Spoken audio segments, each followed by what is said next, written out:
আমার সকল প্রিয় ছাত্রছাত্রীদের আমার পরবর্তী ভিডিওতে ওয়েলকাম। তো আমার আগের পার্ট 1 এর পর এখন পার্ট 2, যেখানে আমি আলোচনা করব 4 নম্বরে থাকা মার্কস 2 এর কোয়েশ্চেনগুলো। তো এখানে আমি পেজ নাম্বার 23-এর, তোমরা পার্ট 1 এর ভিডিও দেখে ফেলেছো নিশ্চয়ই। তো তার পরবর্তী ভিডিও পেজ নাম্বার 24-এ আমি শুরু করছি। তো এখানে 4 নাম্বারের প্রথম কোশ্চেন তোমরা দেখতে পাচ্ছ রয়েছে, এই পোর্শনে 12টি প্রশ্ন থাকে, তোমাদের এর মধ্যে যে কোনো 10টি প্রশ্ন অ্যাটেম্প করতে হয়। তোমরা এখানে যদি 12টিও পারো তাহলে চেষ্টা করবে 12টাই অ্যাটেম্প করার। তোমাদের তার মধ্যে থেকে যে কোনো 10টি সঠিক বেছে নেওয়া হবে। আচ্ছা, তো এর মধ্যে প্রথম প্রশ্ন এখানে রয়েছে, বার্ষিক 10% চক্রবৃদ্ধি সুদে 10,000 টাকার 2.5 বছরে চক্রবৃদ্ধি সুদ নির্ণয় করো। তো এখানে তোমরা দেখতে পাচ্ছ P ইকুয়ালস টু 10,000 টাকা, N ইকুয়ালস টু 2 বছর, R ইকুয়ালস টু 10%। তো এখান থেকে আমি এর মান পেয়ে গেছি সূত্র P into 1 plus R by 100 to the power N, সমাধান করে পেয়েছি 12,100 টাকা। এরপরে দেখো 2 বছরের শেষে তো টাকা হয়ে গেল 12,100 টাকা, এটাকে আমি পরে P ধরে, আবার টি হচ্ছে হাফ বছর মানে একের কম, তো আমি এখানে সরল সুদের সূত্র অ্যাপ্লাই করতে পারবো। তাই এখানে আর এর মান 10% করে সুদ পেয়েছি 605 টাকা। পি ছিল 12,100 আর আই বেরোলো 605, দুটিকে যোগ করে এ বা সমল চক্রবৃদ্ধি বেরোলো 12,705 টাকা। তো চক্রবৃদ্ধি সুদ হচ্ছে সমল চক্রবৃদ্ধি থেকে আমি আসলটাকে বাদ দিয়ে দেবো, তাই উত্তর 2,705 টাকা। চলে আসছি 2 নাম্বার প্রশ্নে। 2 নাম্বার প্রশ্নে দেখতে পাচ্ছ রয়েছে x square plus x plus 1 is equal to 0 সমীকরণের বীজগুলির বর্গ যে সমীকরণের বীজ তা হলো x square plus x plus 1 equals to 0। তো তোমরা এখানে দেখতে পাচ্ছ যে রয়েছে x square plus x plus 1 equals to 0 সমীকরণে a equals to 1, b equals to 1 এবং সি ইকুয়ালস টু 1। এখান থেকে আমরা জানি alpha plus beta equals to minus b by a. তো এখানে পুট করে আমি আলফা প্লাস বিটা পেয়েছি -1 এবং আলফা বিটা 1/1, দ্যাট ইজ 1। তো এবার দেখো এখানে বলেছে যে অপর একটা সমীকরণ যেখানে বীজগুলি হচ্ছে আগের বীজের বর্গ, মানে আগে আমি আলফা বিটা ধরেছি, তো নতুন বীজ কী হবে, আলফা স্কোয়ার ও বিটা স্কোয়ার। তো এখান থেকে আমি alpha square plus beta square relation পেয়েছি alpha plus beta whole square minus 2 alpha beta. তো এখানে মান বসিয়ে পেয়েছি alpha square plus beta square equals to -1 এবং আলফা স্কোয়ার বিটা স্কোয়ার গুণ করে পেয়েছি 1। তো এবার নতুন সমীকরণ আমি বের করেছি, দেখো। তো নতুন সমীকরণটি হবে এক্স স্কোয়ার মাইনাস ব্র্যাকেটে alpha square plus beta square whole x plus alpha beta, মান বসিয়ে x square plus x plus 1, তো এটির মান ইকুয়ালস টু 0। তো এটি এখানে প্রমাণ করতে দিয়েছিল, সুতরাং এটি প্রমাণিত। চলে আসছি 3 নাম্বার প্রশ্ন। 3 নাম্বার প্রশ্নে রয়েছে এক্স 12, ওয়াই এবং 27 ক্রমিক সমানুপাতি হলে এক্স ও ওয়াইয়ের ধনাত্মক মান নির্ণয় করো। তো আমরা জানি ক্রমিক সমানুপাতি মানে আমি এক্স 12 আর ওয়াই ছিল, তো আমি এখান থেকে x by 12 is equal to 12 by y is equal to y by 27 লিখতে পারি, কারণ এখানে 4টে পদ ছিল এক্স 12 ওয়াই 27। তো দেখো এখানে x by 12 12 by y equals to y by 27, এভাবে আমরা ক্রমিক সমানুপাতিকে সাজাতে পারি। তো প্রথমে এই দুটোকে নিয়ে সমাধান করেছি, যেখানে পেয়েছি ওয়াই ইজ ইকুয়াল টু 18। তো এই ওয়াইয়ের মানটা আমি প্রথম সমীকরণে বসিয়ে এক্স এর মান পেয়েছি 8, সুতরাং এক্স ইকুয়ালস টু 8 এবং ওয়াই ইকুয়ালস টু 18। 4 নম্বর প্রশ্ন এখানে রয়েছে যৌগিক ভেদের উপপাদ্যটি বিবৃত করো। এটা তোমাদের সকলেরই বইতে রয়েছে, ভেদ চ্যাপ্টারে তোমরা দেখতে পাবে। আমি এখানে স্টেটমেন্টটি লিখে দিয়েছি, তোমরা দরকার পড়লে এখান থেকে স্ক্রিনশট নিয়ে নিতে পারো। দেখো লেখা রয়েছে এক্স ওয়াই জেড তিনটি চল আর এইরূপ যে এক্স প্রপোর্শনাল ওয়াই যখন জেড ধ্রুবক এবং এক্স প্রপোর্শনাল জেড যখন ওয়াই ধ্রুবক, তাহলে এক্স প্রপোর্শনাল ওয়াই জেড হবে যখন ওয়াই ও জেড উভয়ই পরিবর্তিত হবে। চলে আসছি 5 নাম্বার প্রশ্নে। 5 নাম্বারে রয়েছে যদি m equals to root over n by n plus b হয় তবে এন কে এম ও বি দ্বারা প্রকাশ করো। তো এখানে দেখো আমি লিখেছি m is equal to root over n by n plus b, উভয় পক্ষে বর্গ করে আমি পেয়েছি m square is equal to n by n plus b. তারপর আমি কোনাকুনি গুণ করেছি, করে পেয়েছি m square into n plus b equals two n. Bracket open করেছি, করে আমি এখানে এনগুলিকে বাঁ পাশে নিয়েছি আর এম স্কোয়ার আর বিকে ডান পাশে নিয়েছি। করে এখানে n কমন গেছে, হয়েছে m² - 1 এবং এখানে এটা গুণাকারে থাকার জন্য ডান দিকে গিয়ে ওটা ভাগ হয়ে গেছে। দেখো এখানে মাইনাস রয়েছে, তোমরা এতটা অবধি রাখলেও ঠিক আছে। আবার আমি কি করেছি, দুটো থেকে মাইনাসটাকে, ওপরে একটা মাইনাস যেহেতু ছিল তাই নিচের থেকে একটা মাইনাসকে কমন নিয়েছি, করে কাটাকুটি হয়ে m²b/1 - m²। আসছি পরবর্তী প্রশ্ন, কোশ্চেন নাম্বার 6। ত্রিভুজ এ বি সি এর পরিকেন্দ্র ও এবং কোণ BAC is equal two 85 degree, কোণ বিসিএ ইকুয়ালস টু 55 ডিগ্রি, কোণ ও এ সি এর মান নির্ণয় করো। তো দেখো আমি এখানে ছবিটি এঁকে নিয়েছি। দেখো এখানে ও কেন্দ্রীয় একটা বৃত্ত এঁকেছি, যে যার ভেতরে একটা ত্রিভুজ রয়েছে এবিসি। তো এখান থেকে যে অনুযায়ী মান দিয়েছে আমি সেগুলো জাস্ট এখানে আগে পুট করে নিয়েছি। এখানে ছিল বিএসি এর মান 85 ডিগ্রি, দেখো আমি বিএসিতে 85 লিখেছি। তারপরে ছিল বিসিএতে 55, দেখো আমি গোটাটা 55 ডিগ্রি লিখেছি। আর এখান থেকে আমার চেয়েছে ও এ সি, মানে এই অর্ধেকটার মান চেয়েছে। তো আমি এখান থেকে কী করেছি দেখো, ভালো করে খেয়াল করবে। এই রকম জ্যামিতি থেকে অন্তত পক্ষে দুটো প্রশ্ন তোমাদের এই 12টার মধ্যে থাকবেই থাকবে। তো তোমরা এই বৃত্তের পোর্শনটা ভালো করে কভার করে যাবে। তো এখানে ত্রিভুজ এবিসি দেখতে পাচ্ছ, এ বি সি এর মানটা আমি প্রথমে বের করেছি। আমরা জানি ত্রিভুজের তিনটি কোণের সমষ্টি 180 ডিগ্রি, একটা 85 একটা 55 দিয়ে দেওয়াতে আমি 180 ডিগ্রি থেকে বাকি ওই অ্যাডিশন করে মাইনাস করে পেয়েছি 40 ডিগ্রি। আবার দেখো এই যে এসি বৃত্তচাপটা ভালো করে খেয়াল করো, এই এসি বৃত্তচাপের দিক থেকে এ ও সিটা হচ্ছে কেন্দ্রস্থ কোণ, এ বি সিটা হচ্ছে বৃত্তস্থ কোণ।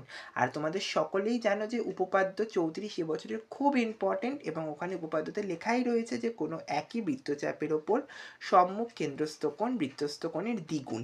তো সেটা আমি অ্যাপ্লাই করে এ ও সি পেয়েছি 2 × 40 80 ডিগ্রি। এবার ত্রিভুজ এ ও সিটা খেয়াল করো, এর মধ্যে O A is equal to O C সমান, কেন, একই বৃত্তের ব্যাসার্ধ।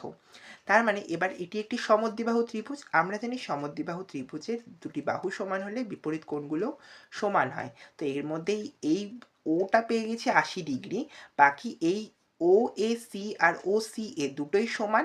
তো 180 থেকে 80 বাকি চলে গেলে পড়ে থাকছে 100 ডিগ্রি, যেটা এরা দুজনে ইকুয়ালি ডিভাইড হয়ে যাবে, তাই এক একটা 50 ডিগ্রি। তো সুতরাং উত্তর কোণ O A C is equal to 50 degree. চলে আসছি পরের প্রশ্নতে। পরের প্রশ্ন, কোশ্চেন নাম্বার 7। ও কেন্দ্রীয় বৃত্তের এ বি ব্যাস এবং সি বৃত্তের ওপর এমন একটি বিন্দু যেখানে কোণ বি ও সি 120 ডিগ্রি, প্রমাণ করো কোণ A B C is equal to 30 degree. দেখো আমি সেই প্রশ্ন অনুযায়ী এখানে একটা ছবি এঁকে নিয়েছি, যেখানে দেখা যাচ্ছে যে বি ও সি হচ্ছে 120 ডিগ্রি। তো এবার ভালো করে দেখো, যদি বি ও সিটা 120 ডিগ্রি হয়, আবার ওই আগেরই concept, O B equals to O C হবে। তো এবার দেখো O B equals to O C হলে কোণ ও বি সি আর কোণ ও সি বি দুটো সমান হবে, আমি সেটাই এখানে শর্ট আউট করে নিয়েছি।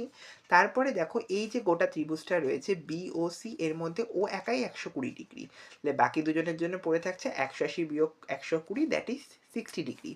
আর এই 60কে এরা দুজনেই ইকুয়ালি ভাগ করে নেবে, তাই প্রত্যেকটি কোণ 30 ডিগ্রি। তো আমাকে প্রমাণ করতে দিয়েছিল এ বি সি 30 ডিগ্রি, প্রমাণিত। চলে এসেছি পরের প্রশ্ন, কোশ্চেন নাম্বার 8। ভালো করে প্রশ্নটা দেখো, এ বি সি ডি বৃত্তস্থ চতুর্ভুজের A 4x degree, B 7x degree, C 5y degree, D y degree হলে x/y এর মান কত? তো আমি এখানে প্রশ্নটা ছবিটা এঁকে নিয়েছি। দেখো এ বি সি ডি একটা বৃত্তস্থ চতুর্ভুজ, A 4x degree, B 7x degree, C 5y degree আর ডি y ডিগ্রি। তো আমরা জানি, তোমাদের উপপাদ্য রয়েছে চ্যাপ্টার 10-এ দেখতে পাবে, বৃত্তস্থ চতুর্ভুজের বিপরীত কোণগুলি সম্পূরক। সম্পূরক মানে 180 ডিগ্রি। তো আমি এখানে 4x এর সাথে 5y যোগ করে লিখেছি 180 ডিগ্রি, আর 7x এর সাথে y ডিগ্রি যোগ করে লিখেছি 180 ডিগ্রি। তো এবার আমি এখানে সিম্পল অপনয়ন পদ্ধতি অ্যাপ্লাই করেছি। তোমরা নিশ্চয়ই ক্লাস 9-এ অপনয়ন প্রত্যেকে শিখেছো। তো সেটি অ্যাপ্লাই করে আমি 2 নাম্বারকে 1 নাম্বারের সাথে সমান করার জন্য 2 নাম্বার সমীকরণকে 5 দিয়ে গুণ করেছি। তো এখানে 5 × 7 = 35, 5y আর 5 × 180 900 ডিগ্রি। তারপরে ওপর নিচে লিখে 5y কেটে গেছে, এখান থেকে -31x degree is equal two, এটা বিয়োগ করে -720 ডিগ্রি, তাই x এর মান বেরিয়েছে 720 ডিগ্রি বাই 31। এবার y এর মান পাওয়ার জন্য দেখো আমি এটাকে 2 নাম্বার সমীকরণে অ্যাপ্লাই করেছি, তাই y is equal two 180 degree বিয়োগ 7x ডিগ্রি। সমাধান করে y এর মান 540 ডিগ্রি বাই 31। আমার যেহেতু প্রশ্নে চেয়েছিল x ও y এর অনুপাত, তাই আমি দুটিকে পাশাপাশি লিখে জাস্ট কাটাকুটি করে পেয়েছি উত্তর 4:3। চলে আসছি পরের প্রশ্ন, 9 নম্বর প্রশ্ন। ত্রিভুজ এ বি সি এর বিসি বাহুর সমান্তরাল সরলরেখা এ বি ও এসি কে পি ও কিউ বিন্দুতে ছেদ করে। এপি 4 সেমি, বিসি 9 সেমি, PB equals to A Q হয়, তবে পিবি এর দৈর্ঘ্য কত? তো ছবিটি দেখে নিয়েছি আমি। দেখো এখানে এ বি সি এর বিসি এর সমান্তরাল পি ও কিউ বিন্দুতে এ বি আর এসি কে ছেদ করেছে। এটার মান 4 সেন্টিমিটার, এটার মান 9 সেন্টিমিটার। বাকি এ কিউ আর বিপি দেওয়া নেই, তাই আমি এখানে দুটোকে এক্স এক্স ধরে নিয়েছি। কেন এবার এই দুটোকে এক্স ধরলাম? তার কারণ প্রশ্নেতেই দেওয়া রয়েছে PB is equal to A Q. দেখো এখান থেকে PB equals to A Q, দুটোই এক্স ডিগ্রি হবে। এবার ভালো করে খেয়াল করলে দেখতে পাবে পি কিউ ও বিসি সমান্তরাল। তো আমরা ত্রিভুজের যখনই শর্ট কোশ্চেনের জন্য অত্যন্ত ইম্পর্টেন্ট এটা, যে যদি পি কিউর সাথে বিসি সমান্তরাল এরকম সরলরেখা অঙ্কন করা হয়, তাহলে এই দিকের আর এই দিকের বাহুগুলিকে একই অনুপাতে ছেদ করে। তাই AP by PB is equal to A Q by QC হবেই। এই সূত্রটি অত্যন্ত ইম্পর্টেন্ট যে কোনো এসি কিউ বা এমসি কিউর জন্য। এখান থেকে একটা প্রশ্ন তোমাদের কমন পড়বে। তো এখানে আমি দুটিকে এক্স ধরে নিয়েছি। এবার দেখো একই অনুপাতে মানে 4/x is equal to Q x by 9। সমাধান করে x is equal to 6 centimetre, তাই PB is equal to 6 centimetre. চলে আসছি পরের প্রশ্ন কোশ্চেন নাম্বার 10। এক্স একক ব্যাসার্ধ বিশিষ্ট একটি নিরেট অর্ধগোলকের সমগ্রতলের ক্ষেত্রফল নির্ণয় করো।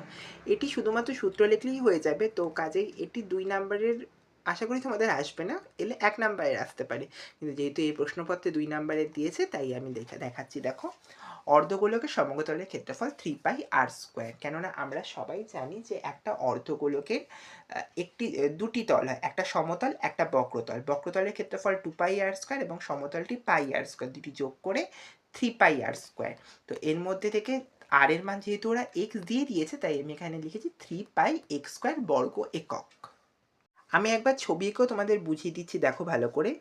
এই হচ্ছে একটি অর্ধগোলক, মানে এটি সমতল এবং এটি বক্রতল। তো এবার এখানে যদি ভালো করে দেখো, এই বক্রতলটি 2πr², আর নিচের এই সমতলটি শুধু πr², তাই দুটি যোগ করে সূত্র 3πr²। আর যেহেতু এখানে ব্যাসার্ধ দেওয়াই রয়েছে x, তাই উত্তর 3πx² বর্গ একক। চলে আসছি পরবর্তী প্রশ্ন, কোশ্চেন নাম্বার 11। যদি x equals to a cos theta plus b sin theta এবং y is equal two a sin theta minus b cos theta হয়, তবে প্রমাণ করো x² plus y² is equal two a² plus b²। তো এখান থেকে দেখো x এর মান দিয়ে দিয়েছে a cos theta plus b sin theta, y এর মান দিয়েছে a sin theta minus b cos theta. এবার এখান থেকে LHS বা বাম পক্ষে দেওয়া x² প্লাস y², আমি সিম্পলি এখানে জাস্ট মান পুট করেছি। এবার এখানে আমি এটাকে a ধরেছি, এটাকে b ধরেছি, করে a প্লাস বি হোল স্কোয়ারের সূত্র দেখো a² plus 2ab plus b²। আবার এটিকেও তাই a minus b whole square, মানে a² minus 2ab plus b²। যেহেতু এই দুটি সেম এবং দেখো প্লাসে মাইনাসে, তাই কেটে গেছে। বাকি এই দুটো থেকে দেখো আমি a²কে কমন নিয়েছি, তাই ব্র্যাকেটে sin² theta plus cos² theta. আবার এই দুটি থেকে আমি b² কমন নিয়েছি, তাই sin² theta plus cos² theta. আমরা সবাই জানি sin² theta plus cos² theta equals to 1 হওয়াতে এখানে দেখো 1 1 বসিয়েছি, তাই গুণ করে a² ইন্টু 1 a² আর b² ইন্টু 1 b², তাই দাঁড়ালো a² প্লাস b²। দেখো বাম পক্ষ ছিল x² প্লাস y² আর ডান পক্ষ বেরোলো a² প্লাস b², সুতরাং এটি প্রমাণিত।